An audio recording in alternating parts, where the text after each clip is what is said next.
menjadi tuan rumah dari Global DTC Workshop, pertemuan tahunan yang membahas soal akselerasi digital, terutama bagi mereka yang belum sama sekali tersentuh teknologi. Lalu bagaimana kerjasama antara sektor swasta dengan pemerintah dapat mendemokratisasi digitalisasi secara global? Simak selengkapnya berikut ini. International Telecommunication Union atau ITU, badan khusus PBB yang menangani isu teknologi informasi dan komunikasi, mencatat pada tahun 2023 2,6 miliar orang belum dapat mengakses internet. Mereka mayoritas merupakan masyarakat yang tinggal di daerah terpencil, berpenghasilan rendah, memiliki akses yang terbatas pada pendidikan dan teknologi. Hal ini menjadi perhatian serius para stakeholders terkait, mengingat kebutuhan talenta digital di seluruh dunia yang terus meningkat seiring dengan kemajuan perkembangan teknologi.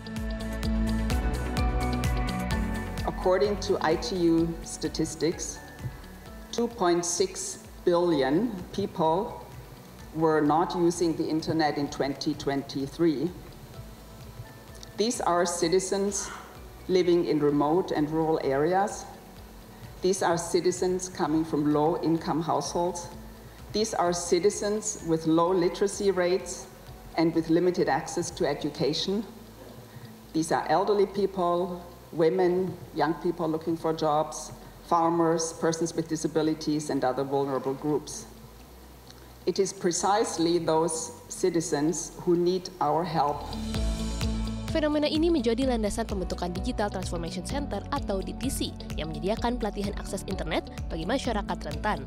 Sejak dibentuk tahun 2020, saat ini DTC memiliki 14 cabang di 4 wilayah yakni Asia Pasifik, Afrika, Amerika Selatan, dan Arab. Dan tahun ini, Indonesia dipilih sebagai tuan rumah pertemuan tahunan DTC. Pulau Dewata, Bali, menjadi lokasi diskusi terkait hambatan operasional dan perumusan strategi penting dalam akselerasi digital di masing-masing negara. We know that the lack of digital skills is one of the main barriers to internet usage in countries. There is a big gap between people being online and using the internet and those having access to the network. So why are so many people not yet using the technologies and the internet? One of the main reasons is because they don't have the capacities and the skills and the knowledge about the benefits. So the work of the DTCs is closing this digital skills gap and the digital divide. And this workshop will contribute to this by discussing and working on new strategies on how to reach more citizens in all of the countries of the DTCs. Peningkatan akselerasi digital di Indonesia, terutama bagi masyarakat di wilayah tertinggal, terluar, dan terdepan atau 3T, terus menunjukkan kemajuan. Tingkat penetrasi internet di Indonesia juga kian meningkat dari tahun ke tahun. Survei dari Asosiasi Penyelenggara Jasa Internet Indonesia atau APJI menunjukkan tahun 2024, tingkat penetrasi internet Indonesia menyentuh angka 79,5%, atau dengan kata lain, terdapat 221.563.479 juta jiwa penduduk yang terkoneksi dari total populasi 278,6 juta jiwa. Perkembangan mengembirakan ini bisa terwujud salah satunya berkat kolaborasi antara pemerintah dengan sektor swasta. Kerjasama yang baik ini diharapkan dapat menjadi contoh bagi negara lain dalam meningkatkan akselerasi digital, terutama bagi mereka yang belum tersentuh teknologi. Well, first of all, the partnership between the government and Indosat in hosting this event. Not only in hosting the event is co-hosted because there is this partnership. And we believe that collaborating with partners, such as telecommunication operators, is crucial to support the work of the digital transformation centers because they work in the local communities.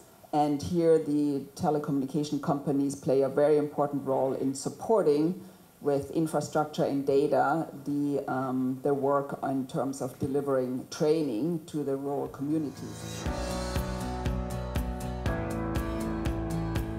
Pemerintah ikut menyambut penyelenggaraan DTC Workshop tahunan di Indonesia sebagai momentum transformasi digital nasional sesuai visi Indonesia Digital tahun 2045.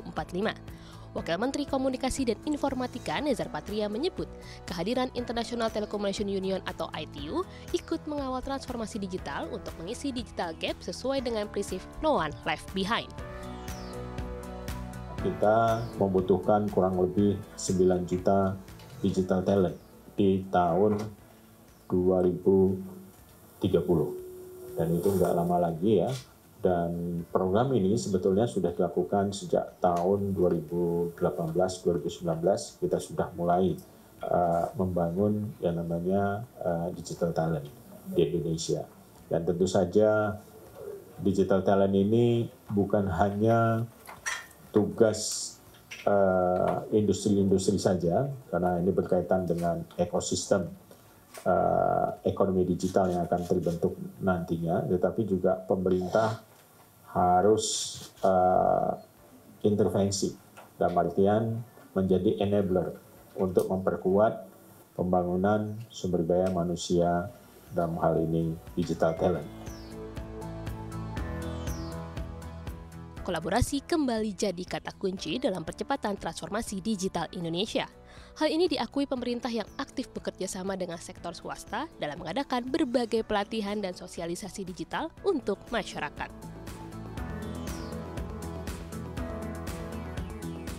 Nah, kita sudah bekerjasama baik dengan digital platform yang ada di Indonesia, industri digital, dan teknologi informasi komunikasi seperti dengan Cisco, dengan Indosat, dan sejumlah program itu juga sudah dilakukan dengan sangat sistematis. Misalnya dengan Indosat, kita melakukan sejumlah program-program yang diampu oleh BPSDM Kominfo, ya, misalnya dalam pelatihan untuk membekali para siswa, mahasiswa, dan juga para pelaku industri di berbagai level dalam bentuk digital scholarship, dan juga ada yang namanya digital talent academy yang dilakukan oleh BPSDM dalam berbagai macam modul sesuai dengan kebutuhan. Indosat sebagai perusahaan telekomunikasi digital yang juga bertujuan memberdayakan Indonesia memperkenalkan program pelatihan literasi digital yang disebut Gen-Z atau generasi terkoneksi. Melalui gerakan ini, Indosat berusaha mendemokratisasi adopsi teknologi dan menciptakan ruang digital yang inklusif, terutama di daerah pedesaan Indonesia. So at Indosat, our purpose is not only to connect. We have 100 million customers, but that is not enough. How we empower everyone and how we invest in rural. So this year, our investment in rural will be anywhere close to 400 to 450 million US dollar on creating network. But that investment will have no meaning if we don't invest on upskilling. And that is where we want to make sure that we work together on underprivileged people, underprivileged location, and get them along. And what really drives us is our whole spirit of working together with that single-minded focus of making sure nobody is left behind. Gen-Z menawarkan pelatihan keterampilan digital khususnya untuk generasi muda dan perempuan dalam rangka menjembatani kesenjangan digital. Gerakan ini memperkenalkan model pelatihan literasi digital dengan menekankan upaya kolaboratif dalam menyebarkan pengetahuan dan keterampilan digital ke masyarakat yang kurang terlayani secara global. Our program like Generasi, with which we are doing with Cominfo, we are partnering with partners like Cisco, is to go offline and make sure those underprivileged people are brought into the fold of the digital economy. So, and then ID Camp, Indosat Digital Camp program, that is another one which we are trying to scale it up. So we have a twofold strategy. One, going to underprivileged location and then making sure nobody is left behind. And second, also scaling it up through IDCAM.